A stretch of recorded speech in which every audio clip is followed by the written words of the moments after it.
శివమహాపురాణం రుద్ర సంహిత సృష్టికాండలో 5th చాప్టర్లో 20 శ్లోకా నుంచి.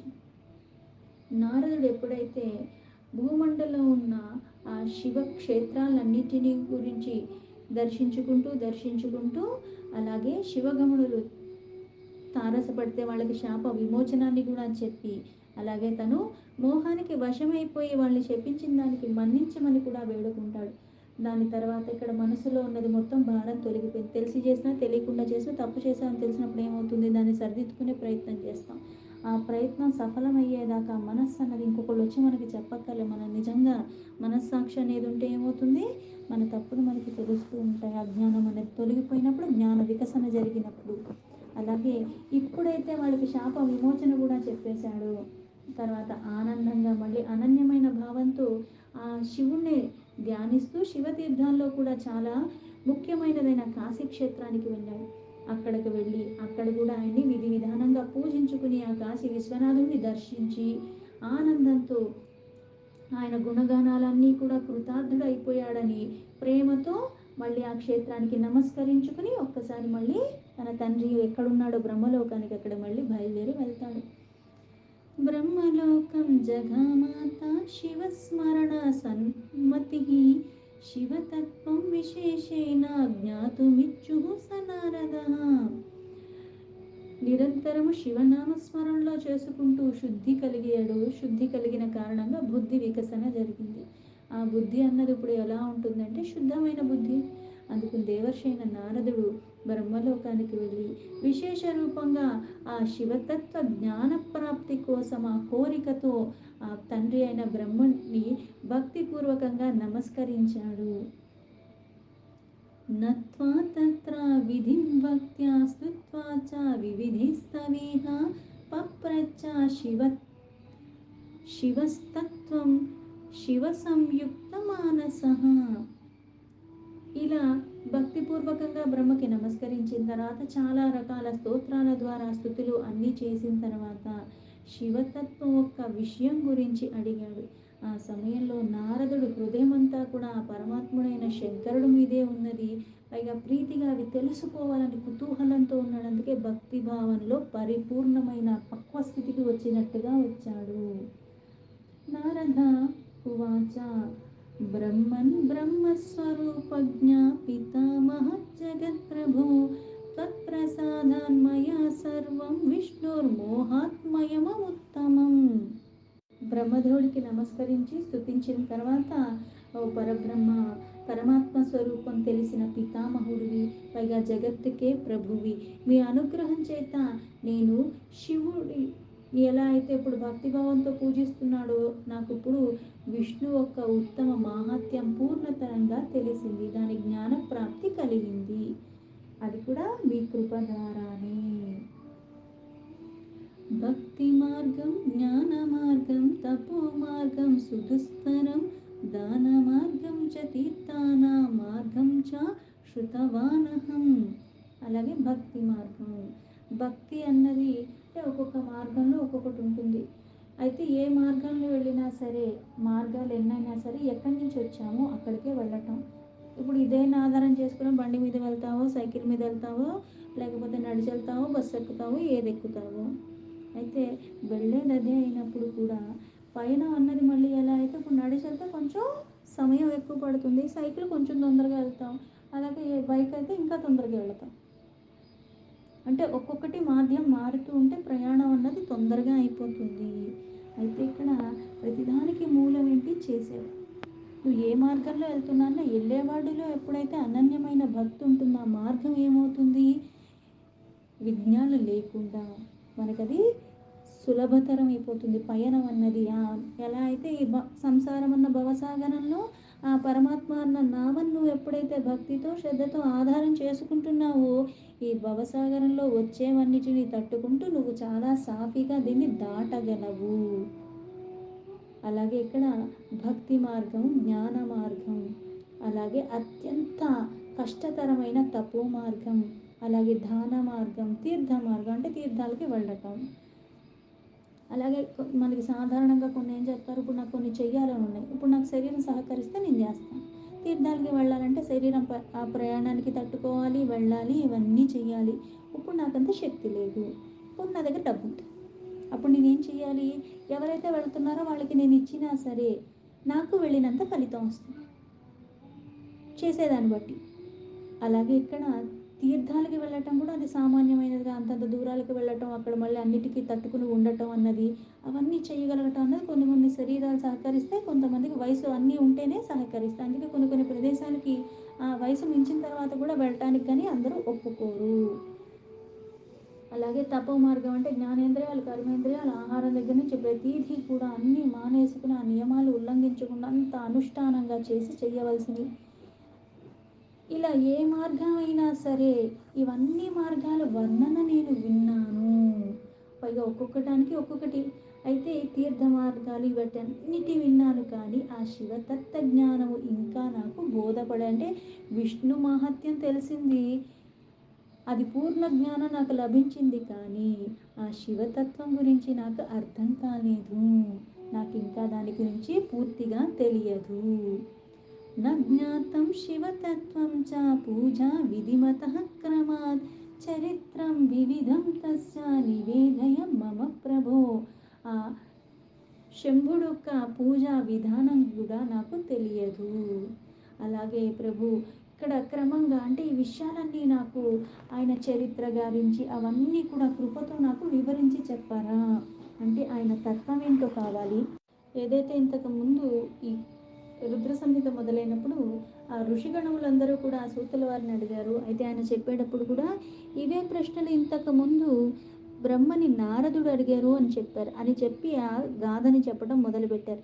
ఏ సందర్భంలో అడిగారు ఏంటి అన్నది అలా కథ చెప్పుకుంటూ చెప్పుకుంటూ ఇప్పుడు ఈ సందర్భంలో నారదుడు బ్రహ్మని అడిగాడు. అందుకే పరమేశ్వరుడు యొక్క వివిధ చరిత్రలు కూడా నాకు అన్ని కృపతో నాకు వివరించి క్రమంగా చెప్పరా. పైగా ఆయన పూజా విధానాలు ఏంటి ఇవన్నీ నాకు తెలియవు. నిర్గుణోపి శివస్తాత సగుణ శంకర కథం శివతత్వం న జానామి మోహిత శివమాయయా. అందుకే ఆ శివ నిర్గుణుడయ్యి కూడా ఎందుకు సగుణంగా మళ్ళీ ఇలా వస్తున్నాడు, అది ఎలా అవుతుంది, ఎందుకు అలా అవుతున్నాడు. అలాగే ఆ మాయామోహాలకి లోబడి ఆ శివతత్వాన్ని తెలుసుకోలేకపోతున్నాం కదా, అది ఎందుకు అలా అవుతుంది. ఎందుకంటే శివమాయ అంటాం, దానికి లోబడిన వాడు ఎవడు ఉండడే. సృష్టేః పూర్వం కథం శంభుః స్వరూపేణ ప్రతిష్ఠితః సృష్టి మధ్యే సహి కథం క్రీడాన్ సంవర్తతే ప్రభుః. అలాగే సృష్టికి పూర్వం, ఎందుకంటే సర్వంతర్యామి అయిన పరమాత్మ సదా ఎప్పుడూ ఉంటున్నాడు, పైగా చాలా పురాతనమైన వాడు. అందుకే ఆయన సృష్టికి పూర్వము ఏ స్వరూపంలో ఉన్నాడు, ఏ అవస్థలో ఉన్నాడు, ఎలా ఉన్నాడు, అలాగే సృష్టి జరిగేటప్పుడు ఎలా ఉన్నాడు, సృష్టి జరిగిన తర్వాత మధ్యలో ఎలా ఉన్నాడు, ఈ లీలలు ఎలా చేస్తున్నాడు, ఎలా స్థితుడై ఉన్నాడు. తదంతే చ కథం దేవః సాతిష్టతి మహేశ్వరః కథం ప్రసన్నతాం యాతి శంకరో లోకశంకరః. అలాగే సృష్టి చివర అంటే లయమయ్యేటప్పుడు ఎలా ఉంటాడు ఆ మహేశ్వరుడు, ఏ ప్రకారంగా అవుతాడు, ఈ సంసారంలో కళ్యాణప్రియంగా అవ్వటానికి సదాశివ ఎలాగా అంటే ఆయన్ని ఎలా నువ్వు ప్రసన్నుణ్ణి చేసుకుంటావు, ఆయన కృప మీద నీ మీద ఎప్పుడు ప్రసరింపచేసేలాగంటే ఎలా ఉండాలి. ప్రతిదానికి ఎలా అయితే వాళ్ళ ప్రసన్నత పొందాలంటే కొన్ని కొన్ని ఎలా అయితే ఇప్పుడు మనకి లౌకికంగా చూసుకుంటే ఒక్కొక్కరికి ఒక్కొక్కటి ఇష్టం, వాళ్ళకి ఇష్టం వచ్చినట్టుగా మనం వ్యవహరిస్తూ ఉన్నప్పుడు అప్పుడు మనల్ని వాళ్ళు ఇష్టపడే అవకాశం ఉంది. అలాగే ఆ పరమాత్మ ప్రసన్నుడు అవ్వాలంటే ఏం చెయ్యాలి. సంతుష్టశ్చ స్వభక్తిభ్యః పరేభ్యశ్చ మహేశ్వరః కిం ఫలం యచ్చతి విధి తత్సర్వం కథయస్వమి. అందుకే విధాత ఆ పరమేశ్వరుడు సంతృప్తి చెందాలి అంటే ఆ పైగా ఆ భక్తులు ఆయన్ని ఆశ్రయించి ఉన్న వాళ్ళకి ఎటువంటి ఫలితాలు ఇస్తాడు, అలాగే భక్తులు కానిటువంటి వాళ్ళకి ఎటువంటి ఫలితాలను ఇస్తాడు, అవన్నీ నాకు వివరించి చెప్పారా. సద్యః ప్రసన్నో భగవాన్ భవతిత్యాను సంశ్రుతం భక్త ప్రయాసం సా మహన్నా పశ్యతి దయాపరః.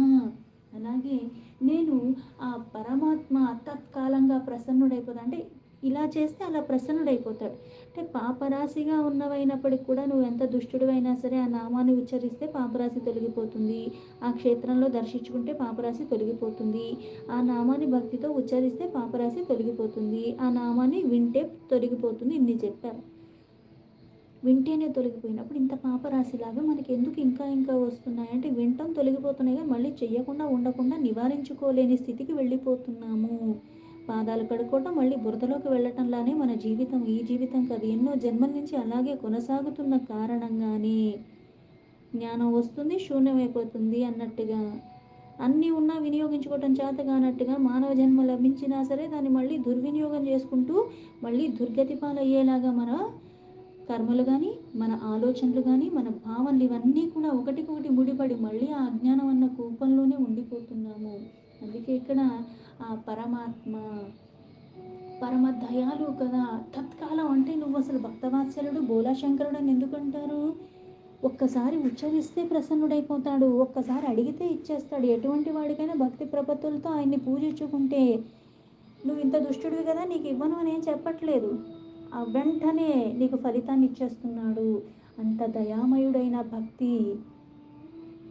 అయితే ఇలా భక్తులు కష్టాలు ఉంటే ఆయన అస్సలు చూడలేడు కదా అంత దయతో ఉంటాడు ఎప్పుడూ కూడా.